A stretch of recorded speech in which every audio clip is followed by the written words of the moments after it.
wanna be down with the king. It's the Sports Kings. Sports Kings. Big Mike. He might fall off the wagon in the next 10 minutes. And Rob Calloway. It's about bringing talent. It's not about all the flash and glitz and glam. Not your average sports talk show. The Sports Kings. This is NFL legend, Work Done. This your boy D. Howard, a.k.a. Superman. I'm Jerome Bettis, the bus. It's Cam Newton. Holla at your boy, already. This is Hank Aaron, and I'm down with the King. Tell a friend, Kings is back. Hour number 2 on a Thursday. Sports Kings podcast. Big Mike, Rob Calloway. Being heard via Spreaker.com, Spreaker.com. Make sure you tell a friend to tell a friend. And also make sure you yourself and everyone you know follows us and likes us on our social media sites, Twitter, Instagram, and Facebook at Sports Kings Live, as well as email us at sportskingslive@gmail.com. You can also use that email if you or anyone you know would like to sponsor either an hour of the show or a segment within the show. Please do us a favor and send us your emails for that, and we'll get right back to you. You can also DM us on Twitter or whatever, and all those great things, and we'll make it happen for you. Last hour, we talked about some television shows and got into some Masters talk.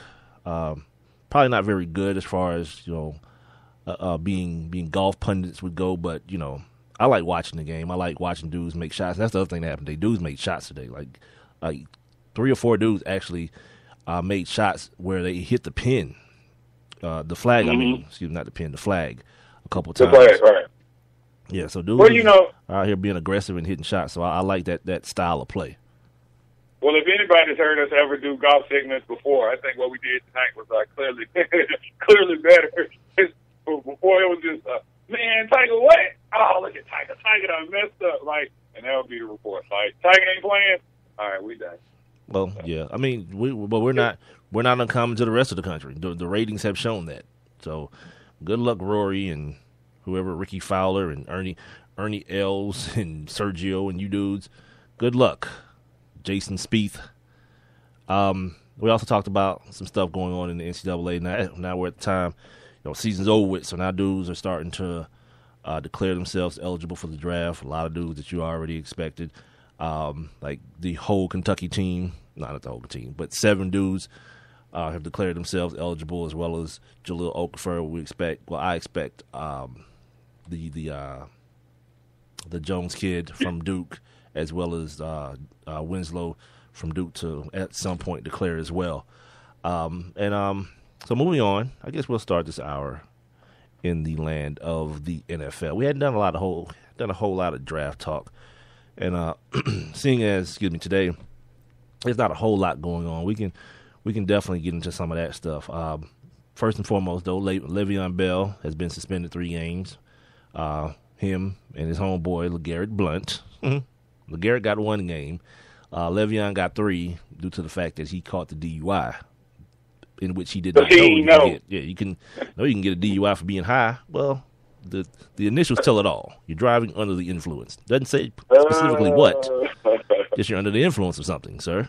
So tough lesson to learn, but he's going to appeal, I guess, and try to find his way to shortening the 3-game suspension.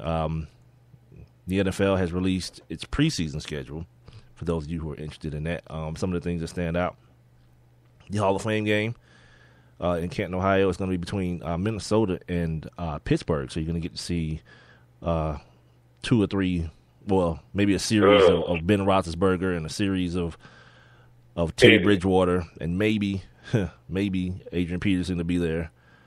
Le'Veon Bell will be there because the suspension doesn't take place until the regular season starts. Right, so you can play preseason, right? So right. Good for that. You get to see him, and I would think that a game that's called a Hall of Fame game would just be so much more than just a damn scrimmage. And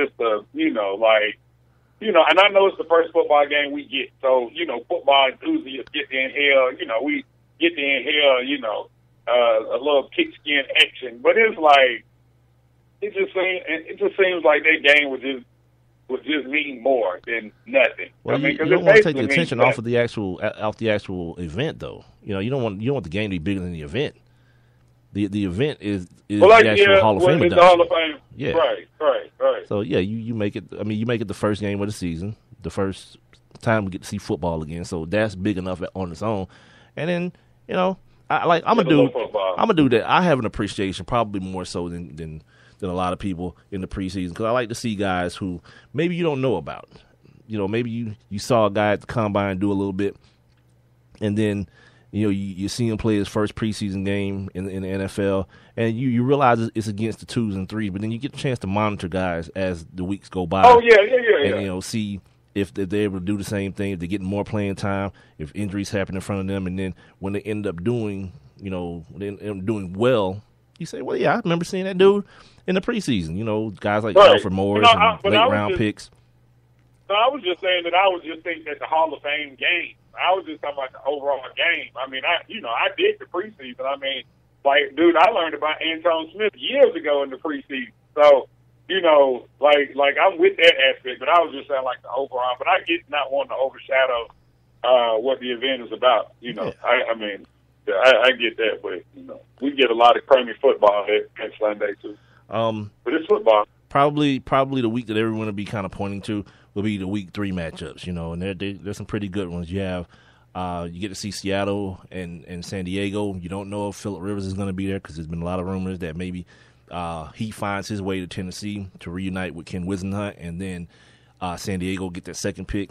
And something I talked about, I don't know, no, it was the day you weren't here, Rob. I talked about this whole thing with Marcus Mariota, and a good landing spot for him would be San Diego.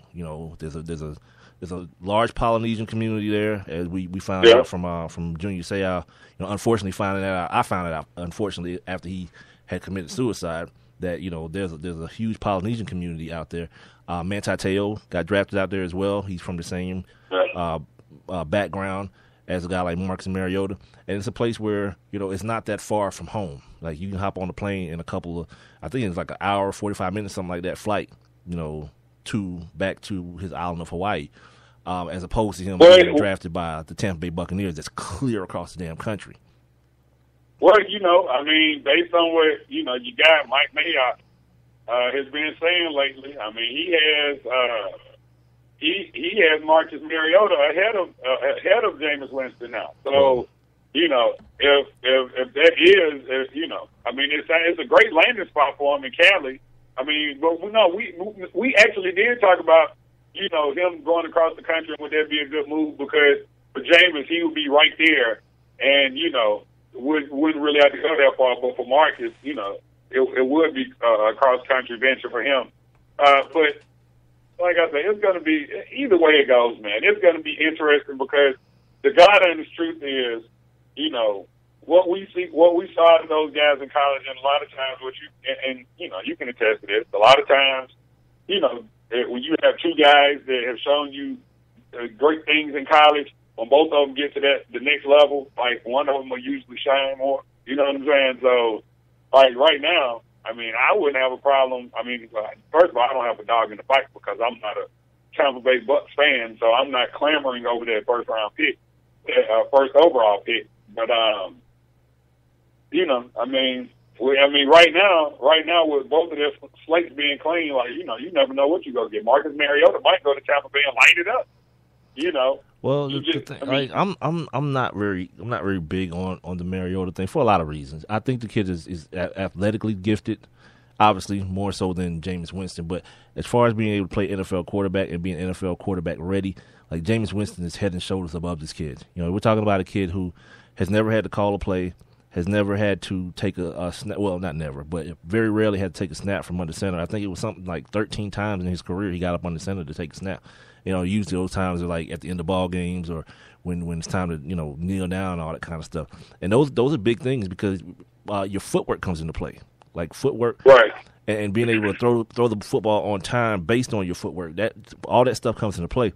And then too, like, I worry about him, man, being in a huddle, having to again lead grown men. Be that dude and be that guy. Like Jameis Winston has no problem. No problem on that end of things. No, like I say, anyway. Like, I'll say it again. He believes that everyone sees him through the same eyes that he sees himself in. Like, he is the most comfortable. Like, if anybody thinks that stuff is fake, It doesn't appear that way to me. Like, that dude has to be the most comfortable person in any scenario ever to me. And that's going to help him, you know. Well, with the caveat that he's able to play ball. Like, because you can have all the confidence in the world and be as boisterous and be as whatever you want to be and be as, you know, effervescent as you want to be. But if you can't play ball, no one cares. And the same thing on the other side with Marcus Mariota. He may not have to be that dude, you know, if he shows up and is able to play ball. But I just feel like you have to have some of that in you, though. Like, some of that take chargeness in you. And he's just such a calm, mild-mannered, you know, meek human being. And I'm not saying that as though it's necessarily a bad thing in general. It's just for the job that he's applying for. It's not necessarily, you know, not necessarily a part of the criteria that you're looking for. You know, a lot of the times, you know, Jameis Winston had to make on-time throws. With Marcus Mariota, not necessarily. You know, he can underthrow a dude that's already beat some college corner by 5 yards, and it still be a touchdown because of the athletes around him, because of how much more dominant their offensive scheme was than the defenses they were facing. There's so many different, I guess, unknowns when it comes to a dude like Marcus Mariota. Mm-hmm. To me, with the number one pick, it would scare me more to choose him than it would to Jameis Winston. And the draft is this. The entire draft is this. Half of the dudes that get drafted are going to be bust anyway. Yep. That's what it's going to be anyway. So you got a 50-50 proposition. And hell, they both may be. They both may flame out. Who knows? But based on what I've seen out of both of them, and I love them both as college players, but my whole thing is being able to compartmentalize the difference in the two stages of these young men's career. I see more out of Jameis Winston as a professional quarterback than I do Marcus Mariota. And a lot of the draft people, they see it that same way. And for a lot of the same reasons that I already mentioned.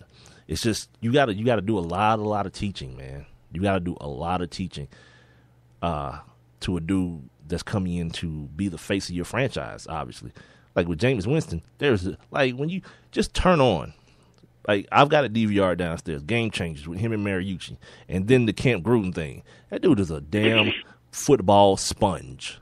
Like everything they threw at him, he was spitting it right back at him. You know why? Because he had relatable information in his head already. Like stuff that they did at Florida State. He just basically related it to what they were telling him.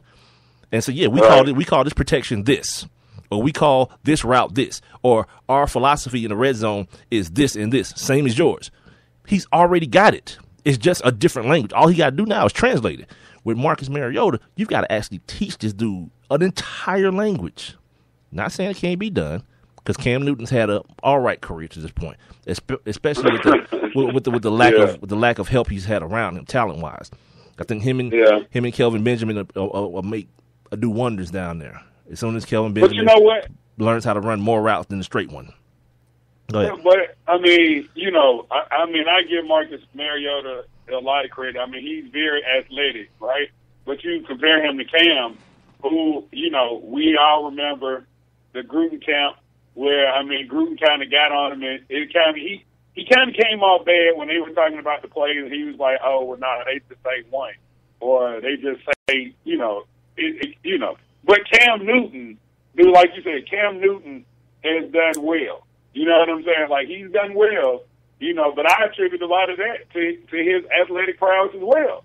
Like, because, he hasn't had the best talent around him, and a lot of times, a lot of plays, especially early in his career, he had to make a lot of big plays. So, but he's a different kind of character from a Marcus Mariota. I'm gonna tell you why Cam did so well early on. It was Rob Chudzinski, and then Chudzinski took the job with Cleveland, and they fired him after 1 year.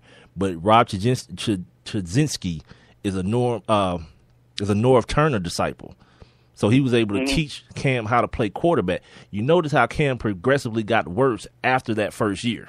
Yeah, it wasn't by chance. And I'm the dude that's gonna always say this. Like every time I see a young quarterback, especially a young athletic quarterback that gets paired with a defensive head coach, my mind immediately goes to Buddy Ryan and Randall Cunningham. And Buddy Ryan telling Randall Cunningham, look, man, just make me 2 or 3 plays a game. My defense will handle the rest. No, MFer, somebody needs to teach the kid how to play quarterback.